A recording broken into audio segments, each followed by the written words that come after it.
Hello, welcome to Mastering Statistics. Here we're going to finally talk about doing these confidence intervals with variance and standard deviation. It's the same kind of concept. We want to find a window into what our population is doing, and we want to create that window that contains the standard deviation or the variance of our population data from some sampling that we have done.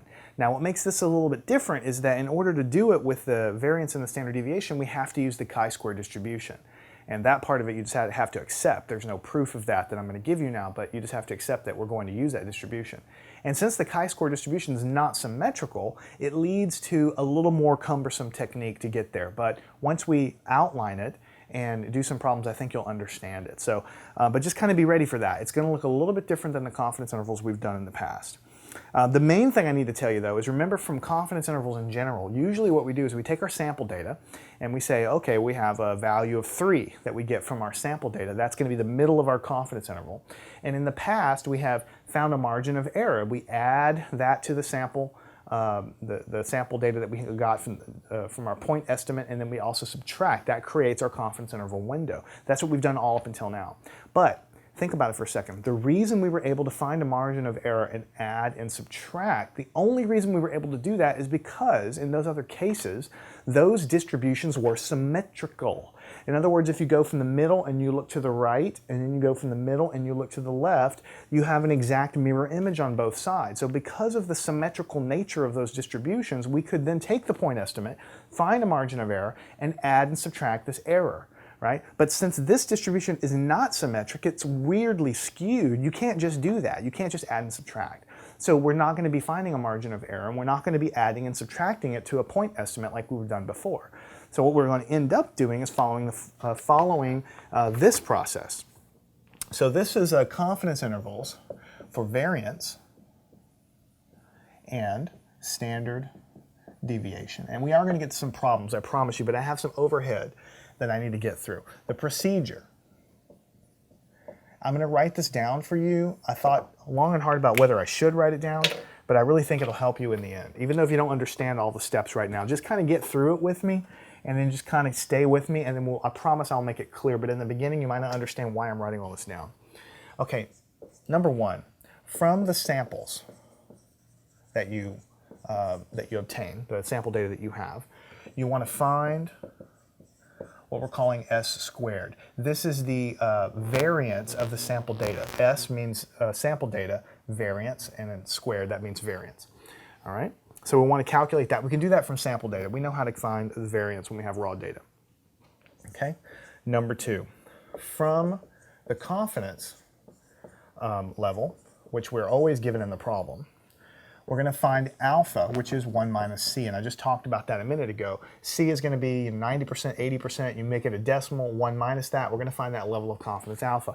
The reason we're finding alpha is because I already told you the chi-square distribution's all in terms of alpha. You just kind of have to get used to that. You're not going to be dealing with the level of confidence so much anymore. You're going to be dealing with alpha, which is 1 minus the level of confidence. Okay? And then after we find what alpha is, we're going to calculate a value, alpha over 2, and then we're going to find another value called 1 minus alpha over 2. I know that this doesn't make sense why we're doing this, but if you think about it, the level of confidence alpha is the area to the right. Okay? But we want to find a window, so we know that we're going to have a central, even if we can't add and subtract, we know that we're going to have a lower bound and an upper bound. Right? So we take this level of confidence, we divide it by 2, and then once we have that, we do 1 minus that. I'll explain why we're doing this in a second, but that's going to roll into our calculations. Okay, number 4. From the table, the chi-squared table, find the following things. Chi-squared at a value of alpha over 2, and chi-squared at a value of 1 minus alpha over 2. So we found these values. Now we just look up the table and we find the value of chi-squared at those values. So this alpha over 2, don't get so scared by it. It's just a number. Remember the top row of that table, that chi-squared table, it was just numbers there. So we're going to go and find that value. We're going to go down to the degree of freedom. We're going to read off a value of chi-squared. That's going to be this value. 1 minus alpha over 2, that's a number. We're going to go find that in the top row of the chi-squared table, go down to our degree of freedom, and we're going to read off the value of chi-squared. So we need both of these values of chi-squared. all right?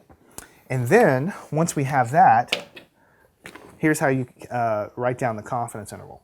For variance, okay, we're going to say that the upper end of the confidence interval, so the confidence interval, I'll just write it right here, is going to be n minus 1 sample variance over chi squared at 1 minus alpha over 2. And the lower bound is going to be n minus 1 s squared, which is the standard, the variance of the sample data. And then on the denominator, it's chi squared alpha over 2. This is the confidence interval for variance. Because notice that it's sigma squared here, so this is for variance. Now for standard deviation, it's very, very similar because don't forget standard deviation is just the square root of the variance. So if I take the square root of all of these things, and what I'm going to get is the standard deviation of the population. The upper bound is going to be the square root of everything I just wrote here. So it's going to be n minus 1 s squared over chi squared 1 minus alpha over 2.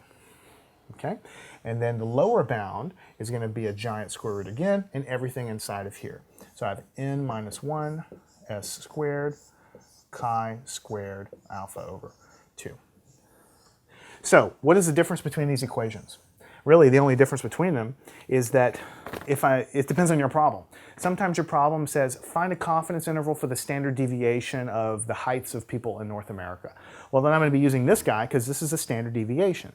But if the problem says, hey, we're going to find a confidence interval for the variance of the length of the pencils that come out of a factory, well, then we have to use the variance guy. But really, the only difference between the two is just a square root. Notice this, you take the square root, you get this. This, you take square root, you get that. This, you take square root, you get that. The reason they're so similar is because variance and standard deviation, they're the same thing. It's just one is the square root of the other. Okay? Now, let me recap what we're doing here, and then I'm going to do some kind of explanation as to why we're doing this. And then we're going to do a real problem in the next section. I'm not going to erase this. You really need to just follow, even if you don't understand what's happening, just follow the procedure and you're always going to get the right answer. This is not that difficult to do, but I want to give you a little bit of background what you're doing here. When we did the confidence intervals in the past, we found a point estimate, like if we're doing the mean of the heights or something. We do our sample data, we get an average, that's in the middle. And then we find a margin of error, we add it, and then we subtract it, and that gives us our window. The only reason we were allowed to do that is because the normal distribution or the t-distribution that we were dealing with, those are symmetric distributions about 0.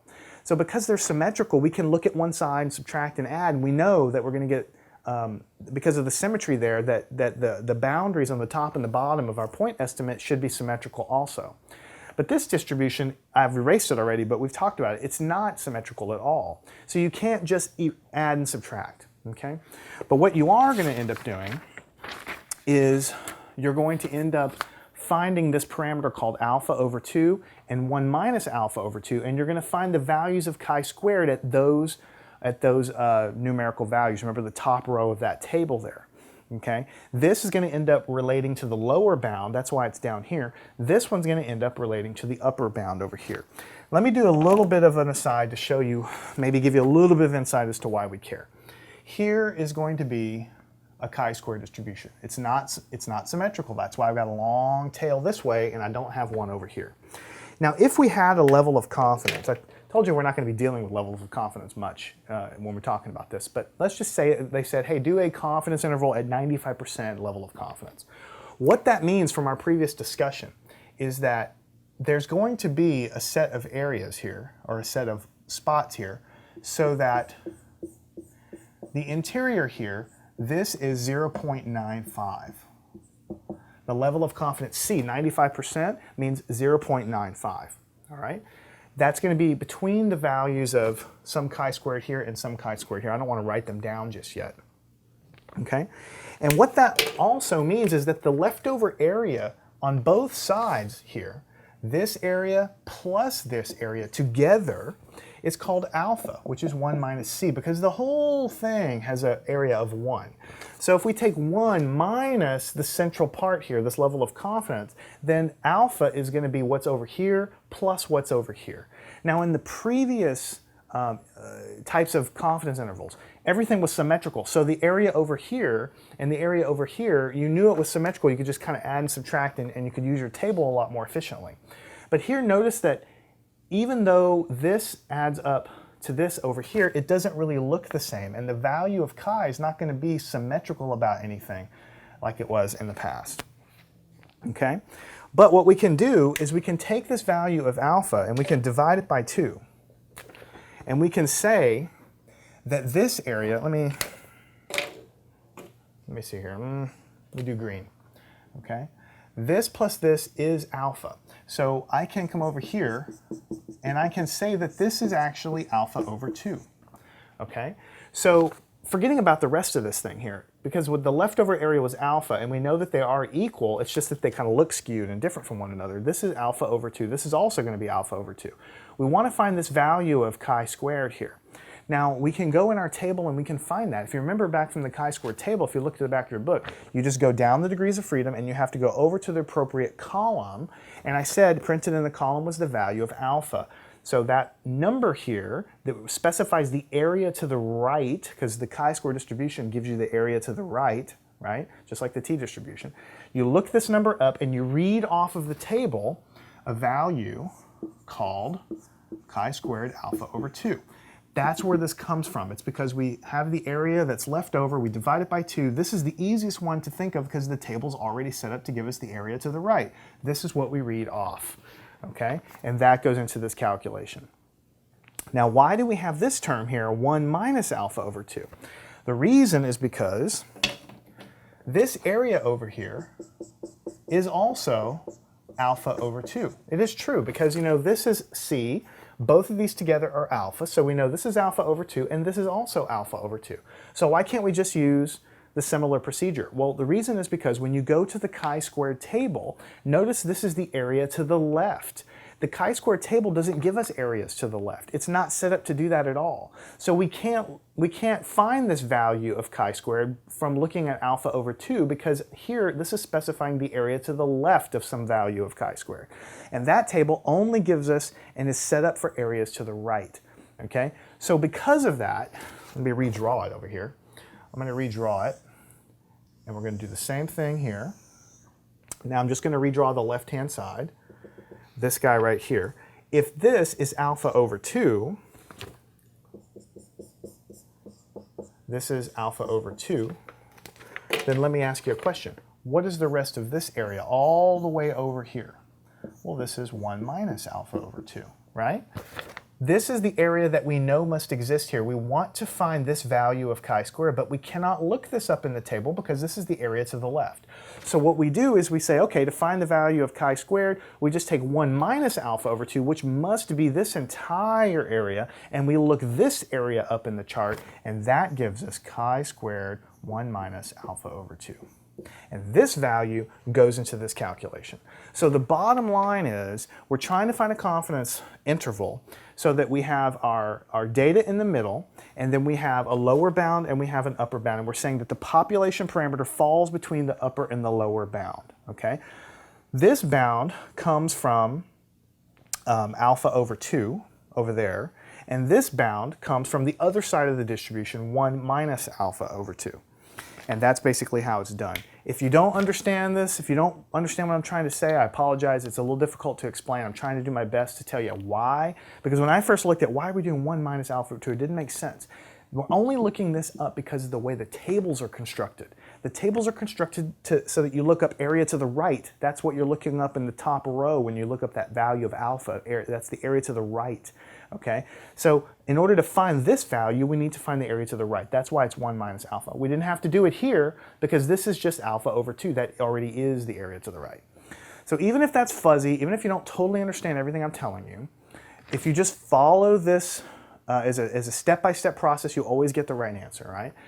You have to find this, you have to find alpha, that's easy. Then you find alpha over 2, 1 minus alpha over 2. You find these two values of chi-squared at these two values here, and then you just construct the interval here and the interval here. This is a number, it's the number of samples. This is the sample variance. This is the value of chi that you look up in the table. And then you have something similar going on here. Boom, that's your confidence interval.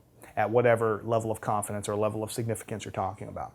So I want to stop here, watch this a couple times if you're a little bit fuzzy, but don't get discouraged if it's not rock solid. When we get to our first problem, which will be in the next lesson, it will be much, much, much more clear because we'll have real numbers. I hate having alpha and chi running around because it seems very complicated, but once we get our problem, it'll become solid. So follow me on to the next section and we'll do that right now.